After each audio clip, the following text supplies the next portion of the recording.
नमस्कार दोस्तों, स्वागत है आप सभी का एक नए वीडियो में। और इस क्लास में हम पढ़ने वाले हैं मेवाड़ के इतिहास के कुछ महत्वपूर्ण एमसीक्यू क्वेश्चंस के बारे में, जो कि आने वाली परीक्षाओं के लिए बहुत ही महत्वपूर्ण है। तो बिना समय गवाए वीडियो को हम शुरू करते हैं।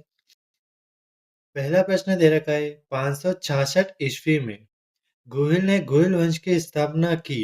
यह जानकारी कौन से अभिलेख से मिलती है? वह कौन सा अभिलेख है जिससे हमें ये जानकारी मिलती है कि गुहिल ने गुहिल वंश की स्थापना 566 ईस्वी में की थी? ऑप्शन दे रखे हैं, सामोली अभिलेख, आठपुर अभिलेख, सारणेश्वर प्रशस्ति या दैवी की दरगाह अभिलेख।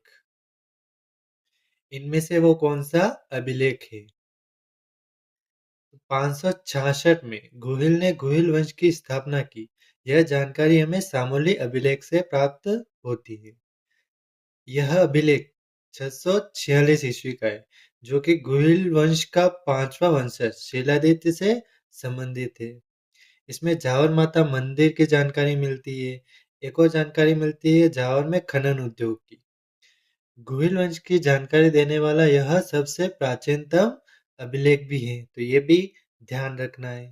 तो इसका सही उत्तर हो जाएगा ऑप्शन नंबर 1, सामोली अभिलेख। अगला प्रश्न है, निम्नलिखित में से मेवाड़ का प्राचीनतम नाम नहीं है? इनमें से कौन सा मेवाड़ का प्राचीनतम नाम नहीं है? शिवी जनपद, मेदपाट, नागदा या रागवाट?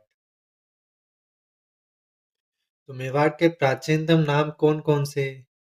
एक तो है उदसर, एक है मेरुनाल, एक है मेदपाट, एक है प्रागवाट और एक है शिवी जनपद।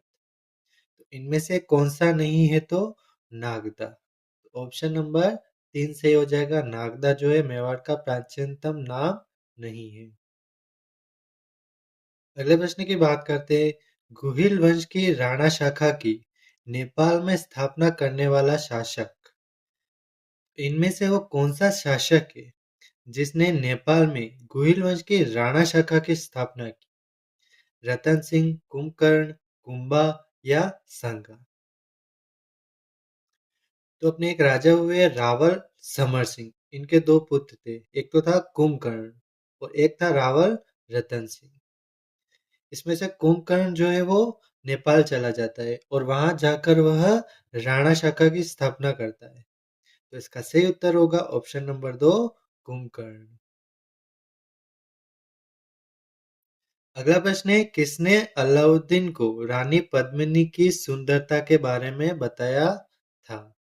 रतन सिंह, खिज्र खां, उल्गू खां या राघव चेतन? इनमें से वो कौन था जिसने अलाउद्दीन खिलजी को रानी पद्मिनी की सुंदरता के बारे में बताया था? तो इसका सही उत्तर होगा ऑप्शन नंबर 4, राघव चेतन ने। अगले प्रश्न की बात करते हैं, मेवाड़ के गुहिल वंश की इष्ट देवी है। इनमें से कौन सी देवी मेवाड़ के गुहिल वंश की इष्ट देवी है? बाण माता, बरवड़ी माता, शाकंभरी माता या जीण माता? तो इसका सही उत्तर होगा ऑप्शन नंबर 2, बरवड़ी माता, जो कि गोइल वंश की इष्ट देवी है। बाण माता इनकी कुल देवी हो जाएगी। शाकंभरी माता जो है वो चौहानों की कुल देवी है।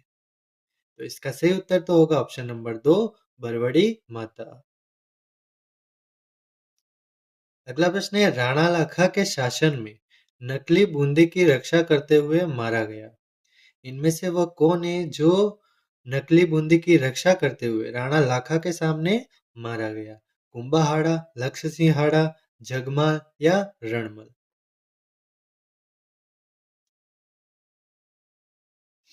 तो इसका सही उत्तर हो जाएगा ऑप्शन नंबर 1, कुंभाहाड़ा। अगला प्रश्न है, लाखा की मृत्यु के पश्चात अल्पायु युवराज मोकल का प्रथम संरक्षक बनाया गया। इसमें से किसको लाखा की मृत्यु के पश्चात मोकल का प्रथम संरक्षक बनाया गया? हंसाबाई, रणमल, चुंडा या महपा पवार? जब राणा लाखा की मृत्यु हुई थी उस समय युवराज जो मोकल थे वो अल्पायु में थे, इसके लिए उनका संरक्षक बनाया गया। वो बनाया गया था राणा चुंडा को। ऑप्शन नंबर 3, राणा चुंडा, जो कि क्या है, मेवाड़ का भीष्म भी जिन्हें कहा जाता है। हंसाबाई जो है मोकल की माँ है। रणमल हंसाबाई का भाई है। और महपा पवार जिसने मोकल की हत्या की थी। इसका सही उत्तर तो हो जाएगा चुंडा। अगले प्रश्न की बात करते हैं। किस पुस्तक के अनुसार कुंभा ने मेवाड़ में 84 में से 32 किलों का निर्माण करवाया? इनमें से वो कौन सी पुस्तक है जिसमें यह जानकारी मिलती है कि कुंभा ने मेवाड़ में 84 में से 32 किलो का निर्माण करवाया? वीर विनोद, चंडी शतक, कलानिधि या एकलिंग महात्मा? वीर विनोद लिखी गई है श्यामल दास के द्वारा। चंडी शतक लिखी गई है बाण भट्ट के द्वारा।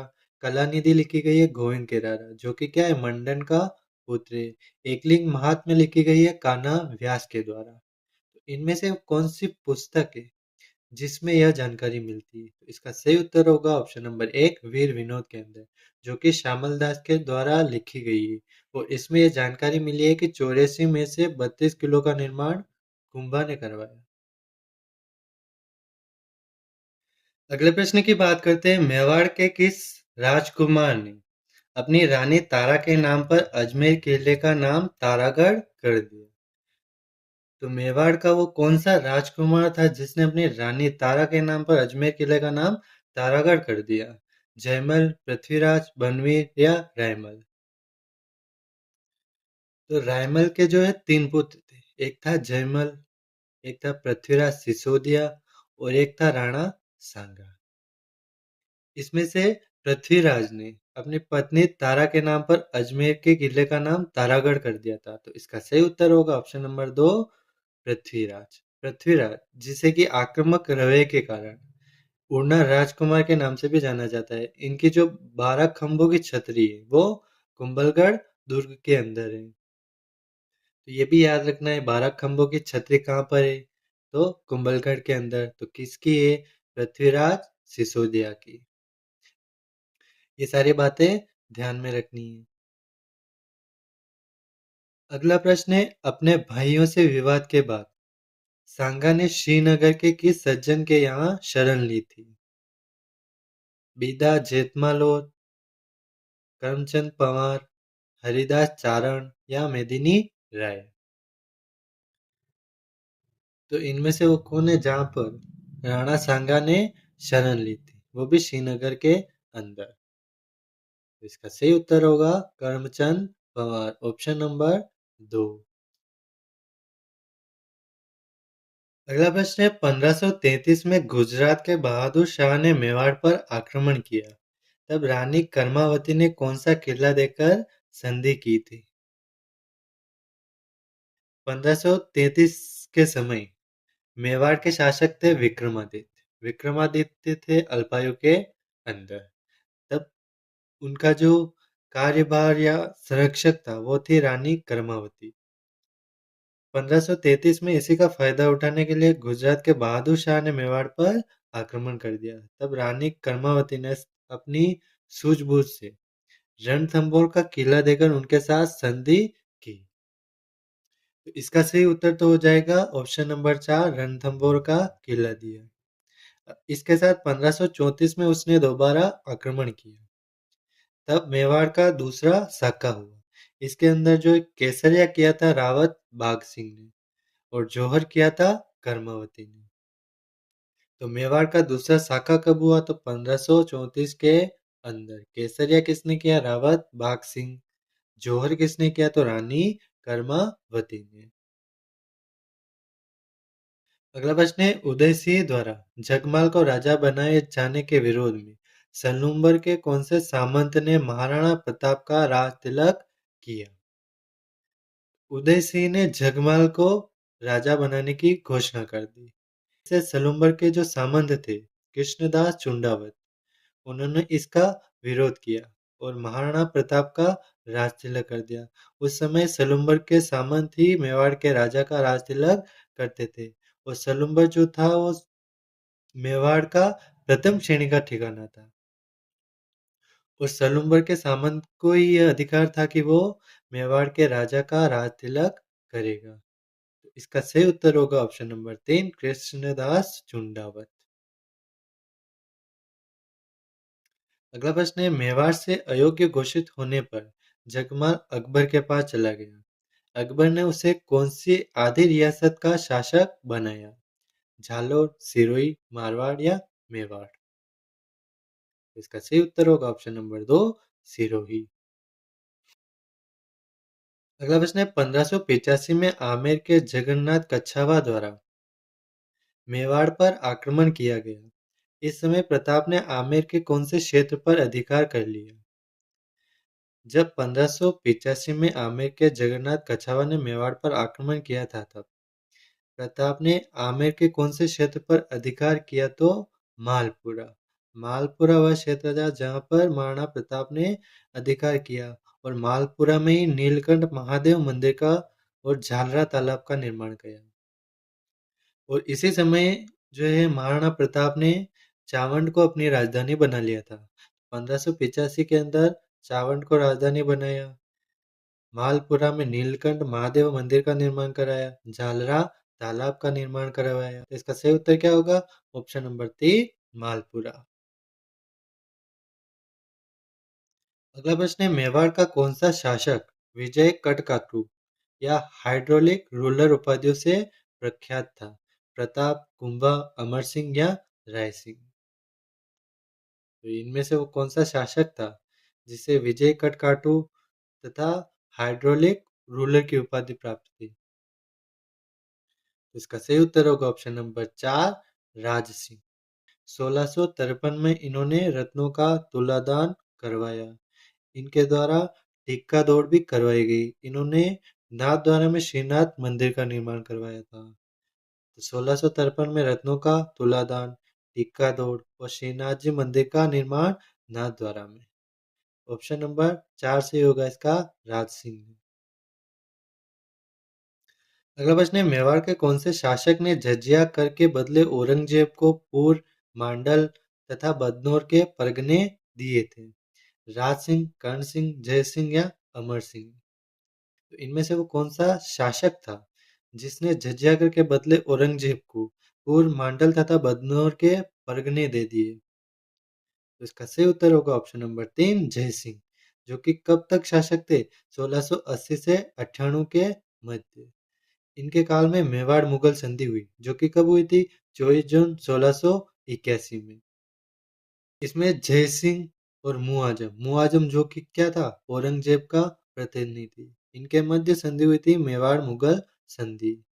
इसमें इसने पूर, मांडल और बदनौर के परगने दे दिए जजिया करके बदले।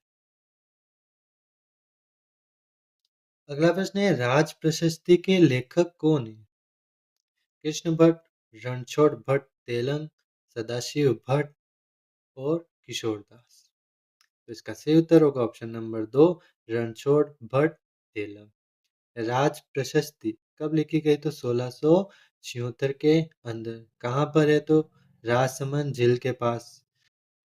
इस प्रशस्ति के अंदर बप्पा रावल से लेकर राज सिंह तक की जानकारी मिलती है। इसमें मेवाड़ मुगल संधि की भी जानकारी मिलती है। तो इसका सही उत्तर होगा ऑप्शन नंबर 2, रणछोड़ भट्ट तेलंग। अगला प्रश्न है, राणा कुंभा द्वारा निर्मित अचलगढ़ का किला किस स्थान पर है?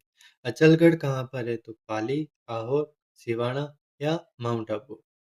इसका सही उत्तर होगा ऑप्शन नंबर 4, माउंट आबू के अंदर। ये पूछ ले, अचलगढ़ दुर्ग का निर्माण किसने करवाया? तो राणा कुंभा ने। अगला प्रश्न है, राणा पूंजा किस राजा का सेनापति था? राणा सांगा, राणा कुंभा, राणा प्रताप या पृथ्वीराज चौहान? तो इसका सही उत्तर होगा ऑप्शन नंबर 3, राणा प्रताप का। राणा पूंजा किसका सेनापति था? तो राणा प्रताप का। अगला प्रश्न है, नाथ द्वारा में श्रीनाथ जी की मूर्ति निम्न में से किसने स्थापित करवाई थी? इसका सही उत्तर होगा ऑप्शन नंबर 2, राज सिंह प्रथम ने। कब करवाया था? तो 1669 के अंदर। अगला प्रश्न है, महाराणा कुंभा ने मालवा के सुल्तान मोहम्मद खिलजी पर विजय के उपलक्ष्य में निम्न में से किसका निर्माण करवाया? महाराणा कुंभा और मालवा का जो सुल्तान था महमूद खिलजी प्रथम, इनके बीच युद्ध हुआ था, सारंगपुर का युद्ध 1437 के अंदर।